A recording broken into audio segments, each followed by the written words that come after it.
Tonight, Louisiana is under a state of emergency because of a storm system moving through the area. Governor Edwards reminded people to avoid closed and flooded roadways, saying there are more road closures right now than there are signage to mark them. A 63-year-old man drove around barricades and up a flooded LA 9 highway in Bienville yesterday. According to Louisiana State Police, his car drifted off the side of the road into deeper water before going completely underwater. In a developing story tonight, the New Orleans Police Department is investigating how the body of a man ended up in a trash can. And right now, Hillary Clinton has a big lead in the delegate race, making it more likely that she will clinch the nomination.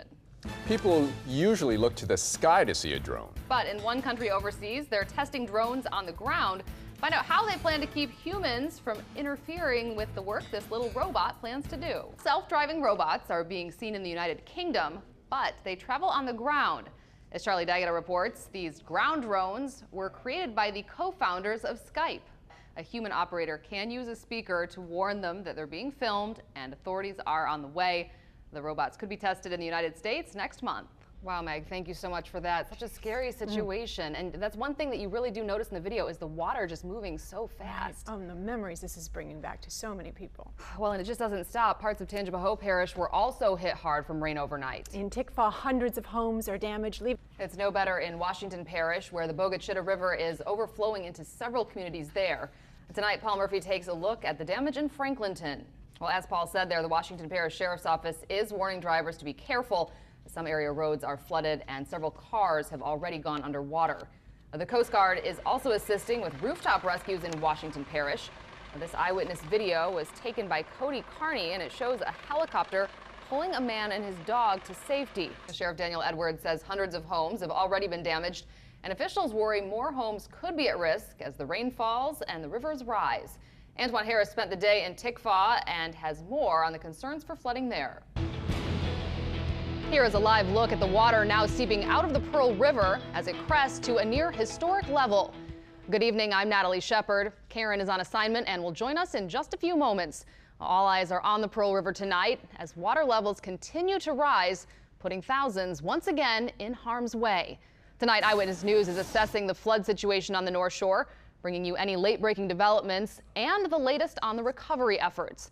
Our coverage tonight begins with Karen Swenson, who's live in Slidell, where residents are bracing for the water that's headed their way. Karen? But first, we want to show you this tweet sent out by state police. Now, it shows rising water along I-10 westbound near the Louisiana-Mississippi state line. The state police are monitoring the situation and will alert us if authorities decide to close any roads there. Well, now let's toss it to meteorologist Dave Nussbaum, who's tracking the rising water levels. And Dave, what can you tell us? We'll talk to you then.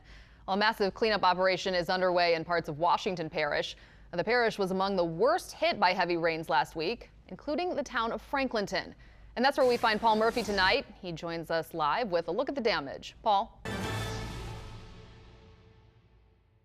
We're following breaking news out of New Orleans' St. Roch neighborhood. The NOPD is investigating a shooting in the 1800 block of Almonaster. 3 victims are being transported to the hospital, and we'll bring you more information as we get it. Now for a look at what's coming up on Eyewitness News at 6:30. Here's Ton. Talk to you then. Thanks, Dave. Well, families in the Franklinton area of Washington Parish spent the day trying to start cleaning up from Friday's heavy rains and floodwaters. Paul Murphy reports from the Washington Fairgrounds. As the state's regular legislative session kicks off today, Governor John Bel Edwards is setting some sobering expectations, saying there's no way to avoid some cuts. The governor did promise not to neglect crumbling transportation infrastructure and says he wants to connect Baton Rouge and New Orleans with light rail service. Well, early this morning, an Amtrak train from Chicago to Los Angeles derailed in Kansas. Well, whether you're a fan of the mathematical constant or the delicious treat, it's a great excuse to celebrate either one. We have a look at some social media tributes and humor coming up. Favorite pie? Favorite pie? That's a great question. Wow, I really put you on the spot. No, I would have to say apple Dutch pie. Okay, that is good. A la mode. Chocolate cream. Yeah, but clearly we favor the edible pie versus the mathematical. Yeah, I was not going to say 3.14. All right, that does it for us tonight at 6:30. We'll see you at 10 o'clock on Channel 4, the Eyewitness News. Until then, have a good night. Well, there's no timetable for the completion of the investigation, but any findings and recommendations will be forwarded to Chief Harrison for his final decision. Well, Attorney General Jeff Landry is putting himself in the middle of a controversy that has plagued the state for years. We have a lot more coming up on Eyewitness News at 6:30.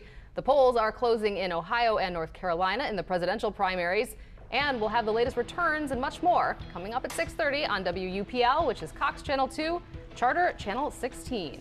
Good evening, I'm Natalie Shepard. TON is off tonight. Well, there are now 23 parishes across the state included in a federal disaster declaration because of flooding. In our area, the water is still rising in eastern St. Tammany Parish. Jade Cunningham has the latest on the flooding from the Pearl River. We are watching river gauges very closely as the high water on the Pearl River moves through Slidell towards I-10. Dave Nussbaum has been tracking the changes all day and joins us from the Forecast Center with the latest. Dave? All right, Dave. And recovery efforts are underway in Tangipahoa Parish tonight, where hundreds of homes and businesses were hit hard by flooding. Now, officials say the damage is expected to surpass Hurricane Isaac's $13.5 million mark. Tanya Dahl joins us live from the town of Robert tonight, where residents with and without flood insurance were caught by surprise. Tanya? One North Shore community says they can't even find out how much they lost because the management of their apartment complex is shutting them out. Winton Yates joins us live from Hammond tonight with their story. Winton? Right now, New Orleans police are looking for the gunman behind a triple shooting in the St. Roch neighborhood. As people keep a close eye on the Pearl River tonight, many longtime North Shore residents are reminded of historic flooding in the area more than 3 decades ago. So we went through the Eyewitness News archives and found some eerie similarities between the weather events. Here's Bill Capo's report from April of 1983.